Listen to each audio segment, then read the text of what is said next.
Welcome back to Aether Hour, everybody. I'm your host, Conrad Franz, joined as always by Dmitry Kalyagin and a special guest, a returning guest that I'm sure needs, no introduction, but we will introduce him in a second anyway. We are joined by Gregory Heers to discuss St. Constantine the Great. That is right. St. Constantine, equal to the apostles, one of the greatest emperors of the Romans, one of the greatest Christian statesmen that has ever lived, somebody that has left an eternal legacy on the history of Western civilization, the history of the Roman Empire, and of course the history of the Orthodox Christian Church. Him and his holy mother, St. Helen, are considered, of course, equal to the apostles. St. Constantine Christianized the Roman Empire and led a fascinating and interesting life as one of the most influential historical figures in world history. So we are going to be talking about his life. Of course, Gregory joined us in the past for a two-part episode on the life and the prophecies of St. John Vitatsis, St. John III, Dukas Vitatsis, his full name, the Emperor of Nicaea. And if you haven't already listened to those will be linked down below. Be sure to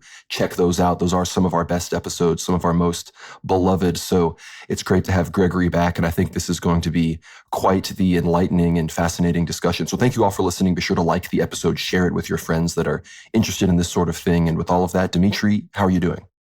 Hello, Conrad. Great to be here. This is a very important episode, which we wanted to record for a long time now, and we've spent so long preparing for it. Of course, Constantine the Great, such an amazing figure. And thank you very much, Gregory, for being here and joining us today. And if you would like to just give us an introduction, tell some of the listeners about yourself who maybe aren't familiar with you and introduce us to this amazing figure of Christian and European history. Thank you, Dmitry. Hello, Dmitry. Hello, Conrad. It's great to be back. I really enjoyed our podcast. It's been months now. Wow, time flies. The two-part podcast on Aether Hour on St. John Vitatsis, the Marble Emperor. And it was so good that we decided to come back and do one about the founding father, you could say, of Christian monarchy, St. Constantine the Great. And I feel like there's a lack of good material on St. Constantine. In fact, there's an overabundance of slanderous and hateful content. So it's an honor and a joy to be able to compensate and contribute to more positive Orthodox feedback about this truly great emperor. So for those who might not be familiar, my name is Gregory Heers. Yes, that is Heers as in Father Peter Heers. That is my father. I studied theology in Thessaloniki. I was born there. I've been living in the States on and off for the last 6 years. And I full-time, you could say, work at my father's press and the Uncan Mountain Press and the Orthodox Ethos, the online work. My favorite subjects are history and languages and the history of languages and how those intersect. And in high school, I did 5 years of Latin and ancient Greek. And that was a great introduction to the Roman Empire, learning Latin was. And so I've loved the Roman Empire especially. And also growing up in Greece, going for the summers, going to multiple times to Philippi, which is the famous site, which saw Octavian, future Augustus, defeat his enemies, which led eventually to him becoming the sole emperor. And it's interesting because Constantine was hailed as a new Augustus for several reasons that we'll discuss later on. And so growing up in Greece and learning Greek and then Latin really helped shape my love for history, and especially for the Roman Empire. And St. Constantine is one of those rare figures in all of history, really, that I think he was chosen by God, and he changed the flow of world history, really. I completely agree. And I think, the relevance of St. Constantine as Christians. I mean, there's so many Orthodox churches in America, around the world, named after St. Constantine and Helen, grouped together so much. And I think, as we dive into this, we're going to have to talk about her as well. And, of course, much like the St. John Vitatsis episode, we have to sort of set the stage for, where St. Constantine was born, how he was raised, and the sort of geopolitical situation in the empire at the time, which, of course, facilitated his momentous rise that God used to Christianize the world, frankly. So, Dmitry, I guess if you want to start with where St. Constantine was born, his background, we can dive right in. No, absolutely. So I think the context of St. Constantine's youth, his coming to age, his education, as well as, his rise amongst his father's men. So his father was a great general in the Western Roman army. At this time, as you can imagine, the Roman Empire is almost at its largest peak size. We're talking 60 million to 70 million people in population, very, very large even by modern standards. the entire Mediterranean is essentially a Roman lake, entirely safe. There aren't any pirates. Roman ships can traverse the entire Mediterranean with no concerns whatsoever. Egypt is Roman, parts of Mesopotamia, Iraq, Syria, Roman, Jordan, etc. So, and of course, North Africa as well. So all these countries, Libya, Tunisia, Spain, Morocco, etc. So the Roman Empire is very much great at this time. There are castles, forts everywhere. And unfortunately, due to the prevalence of paganism, polytheism, and this sort of incoherency of that ancient religion, the empire does not have a solidifying particular foundation to it. And of course, the influx of all these various other smaller ethnicities and cults and religions from all around the empire, from Africa, from the East, from all these ancient civilizations, Egypt included, Mesopotamia, Anatolia, what is now Turkey, and of course the ancient Greek cults as well, influenced the empire sometimes in a more negative fashion, just as we saw the empire of Alexander the Great, which ended in essentially a complete degeneration of Hellenic and Greek kingship. In particular, I refer to, say, the last great Greek Hellenic kings, Mithridates VI, Eupator, and even the last pharaoh, the last Greek queen, Cleopatra. What you notice is the Hellenic world, just before Rome took over Greece and all the inheritance of Alexander the Great, the Greek world was falling apart. In itself, it wasn't able to contain all the great lands and all the great treasures that it once collected, and its culture essentially began to degenerate. And you can see this, of course, in the lives of these royal figures. People are backstabbing one another, poisoning, there's conspiracies, coups. People are just praying to different gods. It's entirely confusing, and when you read history, it feels like an apocalyptic sort of wasteland of theology and culture. It's very concerning. And of course, the Roman Empire at this time, in the 200s AD and leading up into the early 300s, it was exactly the same sort of scenario, which led the reigning emperor at the time of Constantine's coming to age. The emperor was the great general Diocletian. Now, you may have recalled the name Diocletian from many lives of saints in church history, because he is most remembered, of course, not just for being one of the sort of strong Roman emperors at the end of the 200s AD in the 3rd century, but also for his very severe and cruel persecution of Orthodox Christians in the Roman Empire, which led to the martyrdom of some of the great saints, which we still cover, and they're the most venerated saints in all of Christianity. These are, of course, Saint George, Saint Demetrius of Thessaloniki, Saint Catherine, Saint Yekaterina, Saint Panteleimon, etc. And there's so many great martyrs which we still cover, who are all tortured and cruelly subjected to essentially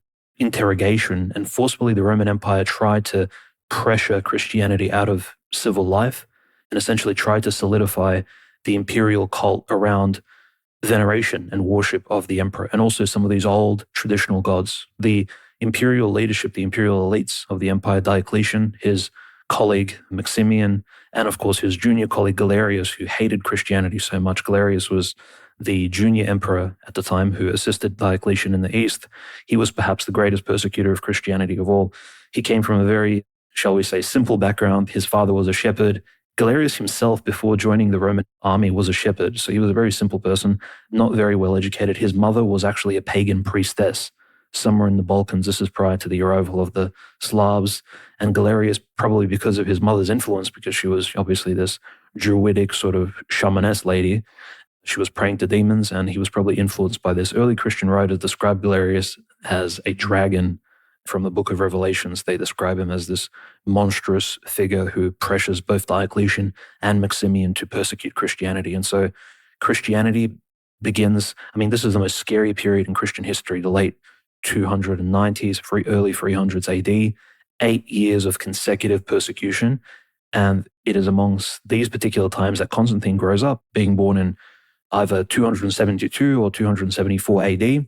At the time of the persecution, Constantine is in his 20s, and he is born into this particular environment, and he's raised, of course, in his sort of older youth as he goes through university and he studies under the best Latin and Greek tutors in the city of Nicaea.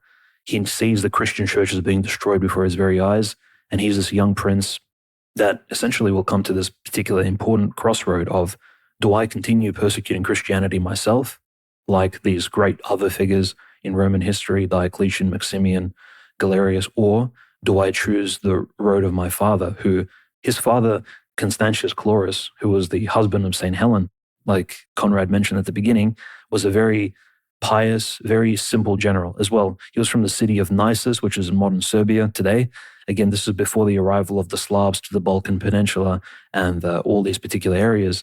And so in the city of Nicaea, what took place there was the city was famous for a gigantic battle that took place around 270 AD between the Romans and these Germanic Gothic tribes. The battle is considered one of probably the biggest of the early New Testament period. The army of the Goths was described as monstrous, between 200 and 300,000 soldiers in depth, which was completely unimaginable for the ancient times. For modern times, this is considered quite mediocre, but for the ancient times, it was an incredible invasion. And the emperor Claudius II, his name was also Gothicus Maximus. It was a title that was given to him. He defeated this gigantic army of Goths just outside of the city of Nicaea. And according to Roman legend, actually, Claudius II, this particular Roman emperor who only ruled for 2 years, very short time, he was actually the grandfather of Constantine. And Constantine was born in Nicaea to his father, Constantius Chlorus, and his mother, Helen, at the time. Now, Helen, according to church tradition, as Gregory will probably highlight for us, she's considered to be either of, the mainstream view is that she was of Greek origin and a Greek Orthodox Christian from Bithynia. Bithynia is, if you look at a map of the Black Sea, it's essentially just that small strip of land protected by mountains. It's a very sort of prosperous valley facing Crimea, but from, of course, the side of Anatolia.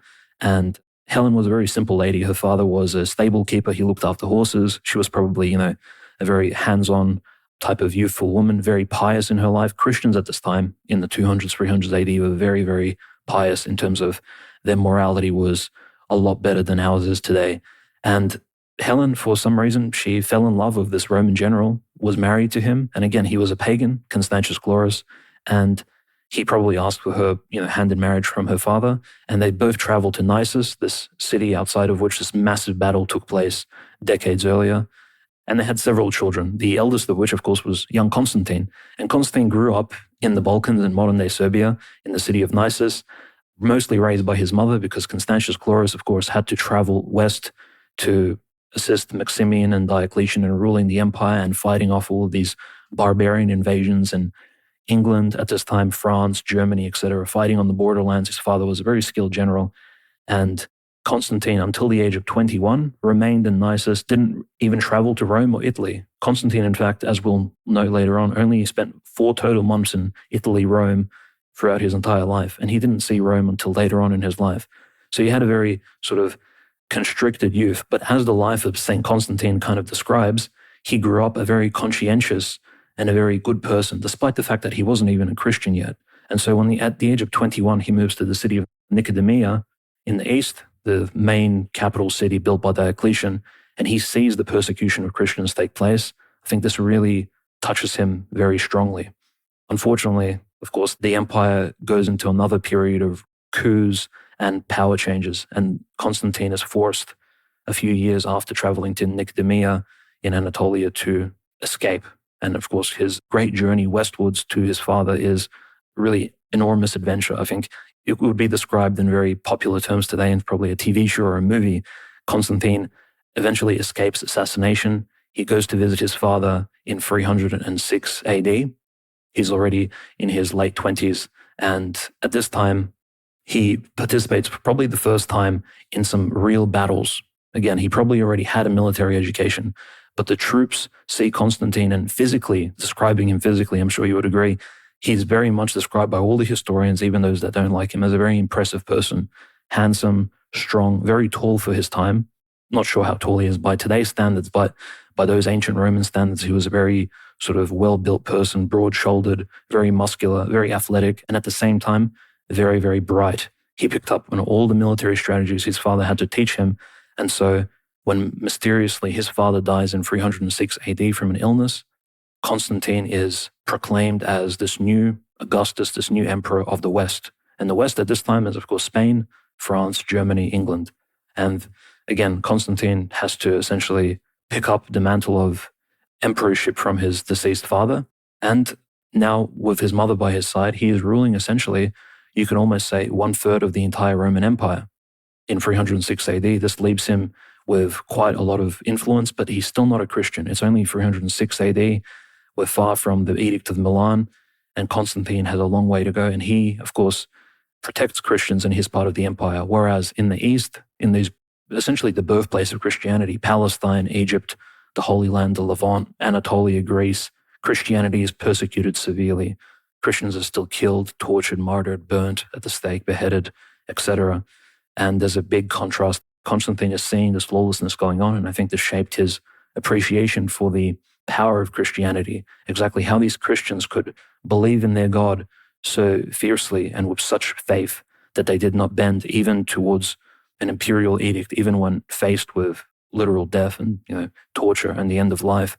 They still believed in their Lord Jesus Christ and the Holy Trinity, and they did not deny Christ even when faced with all these things. And so I think this shaped his appreciation towards Christianity. And of course, through guidance of his mother, this led Constantine to begin his rule in 306 AD as a very good pagan Roman emperor at the time, even before his conversion. Yes, thank you, Dimitri. So Constantine is now the ruler of the westernmost part of the empire. According to Diocletian's plan, the tetrarchy, there would be four. The empire would be divided between four rulers, two emperors in the east, two emperors in the west. And in each half, there would be a senior emperor, the Augustus, and a junior emperor, the Caesar. And according to the rules, theoretically, they were not supposed to be the children. They were supposed to be a worthy, a capable successor in imitation of the days of the five good emperors, as it's known, about 100-something years earlier, where each of those five emperors, except the last, had chosen a worthy successor who was not his son. And that was a really good time. So Diocletian wanted to emulate that. But Constantine reached his father in Britain at the time, and he fought with him against the Picts for about a year. And so the army declared Constantine as the successor of Constantius, even though it was technically, there was another officer was, according to the desires of Diocletian, should have taken that role.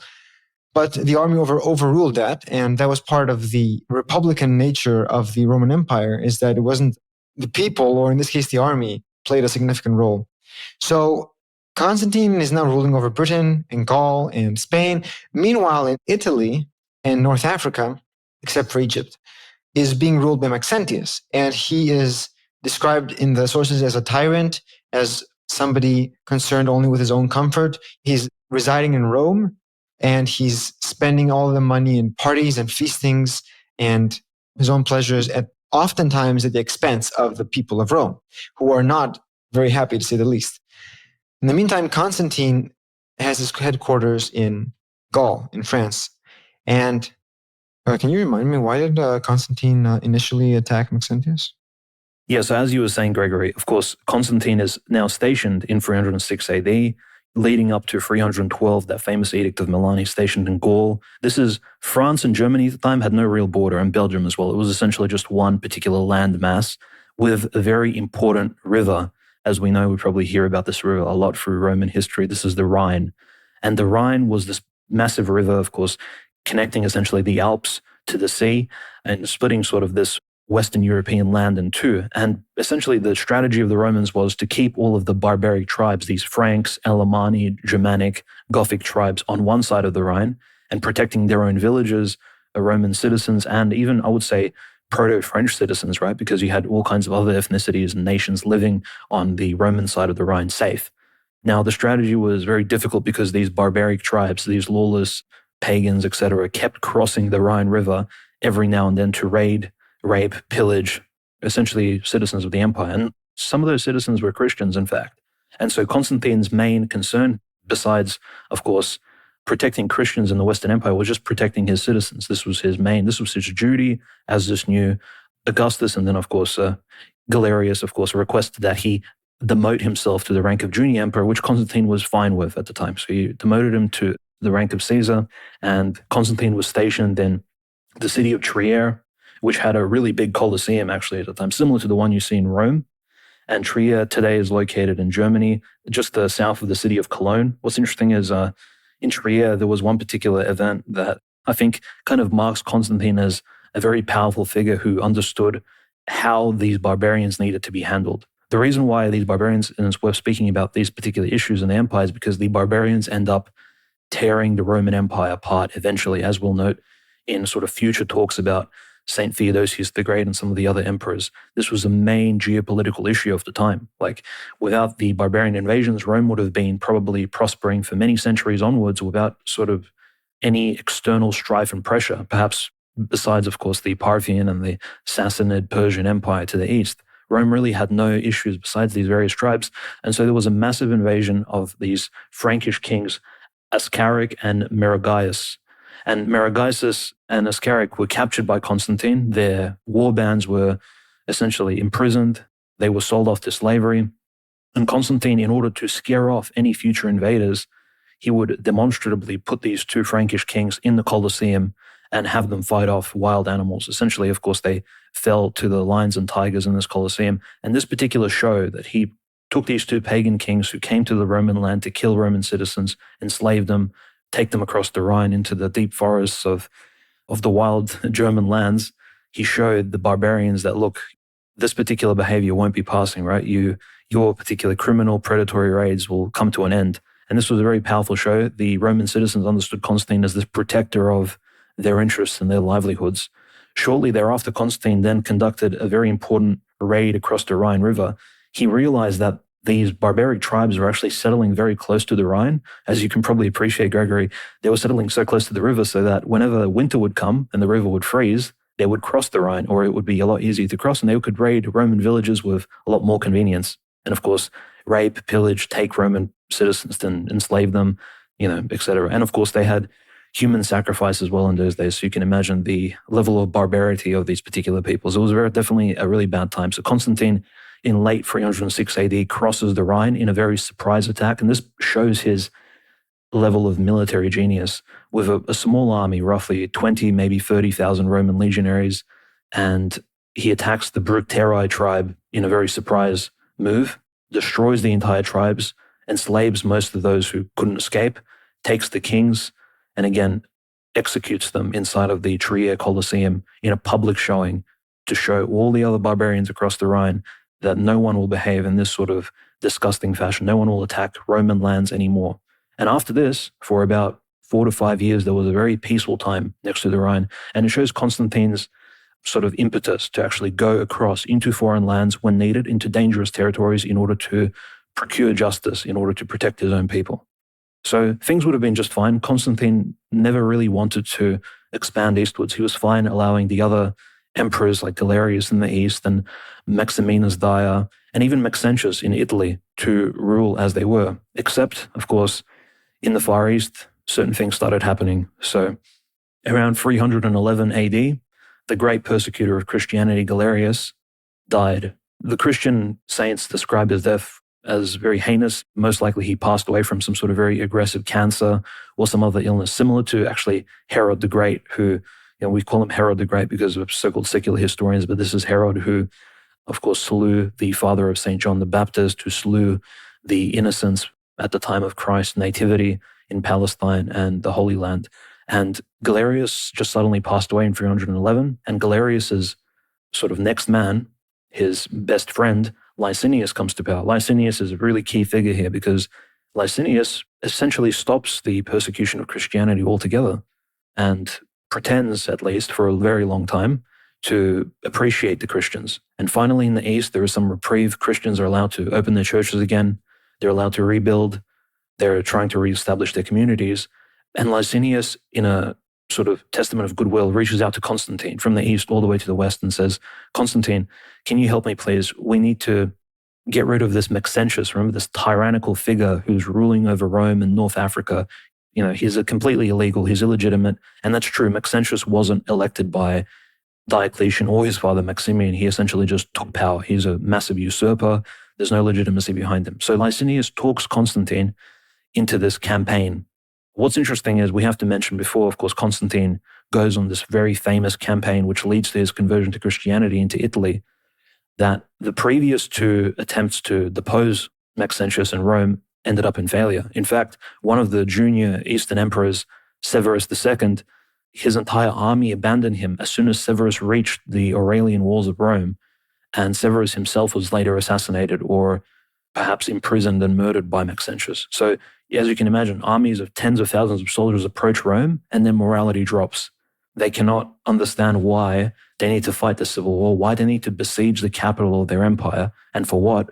And Maxentius, for all of his flaws, probably had some sort of charisma because he was able to somehow persuade the army of Severus II to abandon their own leader.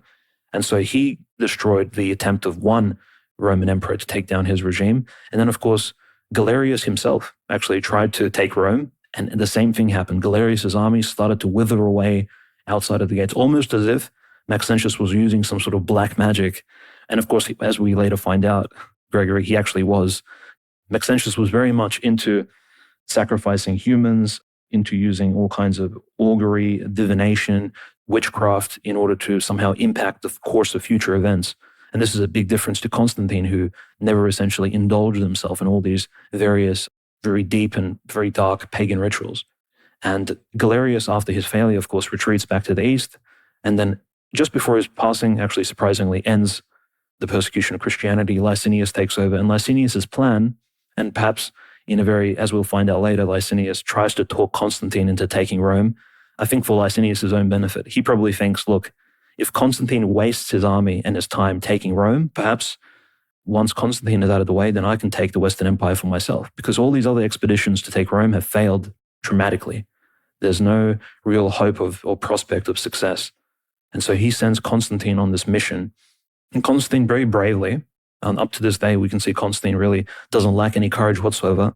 Constantine takes quite a large army, close to 100,000 troops, down, if you see on a map where the Alps essentially meet the corner of France and the Mediterranean Sea, there's a small crossing there of land. He enters into North Italy from France with his big army, and Constantine begins his campaign in Italy, which was very successful to begin with. This again shows Constantine's incredible bravery. Constantine, by the way, unlike most generals of today, he's fighting on the front lines with a sword in hand. He has his own personal cavalry of Roman bodyguard knights. He leads charges. He fights with his troops. His helm has a plume on it. He has his flag bearers behind him. So he's a very powerful, masculine type of leader figure who actually leads his... This is why his troops loved him so much, frankly, because he led like his father from the front. And so when eventually Constantine does confront Maxentius in front of Rome, unlike Severus II and Galerius, the outcome is very different. So as Constantine is advancing through Italy toward Rome, one significant thing that I want to note is that he shows remarkable clemency and mercy on those who surrendered. So the garrisons and the armies that surrendered to him, he treated very humanely. He allowed the soldiers either to join him or to retire and go home. And that encouraged even more of his enemies' soldiers in towns to come to his side and to surrender peacefully. And so with minimal resistance, he arrives close to Rome. And of course, there's a river Tiber that flows around and through Rome. So Constantine encamps on the far side of the Tiber. And in the meantime, Maxentius is unconcerned because as Dimitri, as you said, several campaigns had already failed in the past. But in any case, Maxentius consults the oracles, it is said, and the oracles tell him that the day before the battle, and the oracles tell him that tomorrow the enemy of Rome will fall. And of course, Maxentius interprets that as meaning that Constantine, who's outside of Rome, will fall. So the next day, Maxentius leads his army out of Rome, and they, in their arrogance, instead of staying on their side of the Tiber, they cross the Tiber. And in fact, it is said that they destroyed most of the bridges so as to make difficult Constantine's advance. So they cross through a platoon bridge and they try to encircle Constantine and attack him.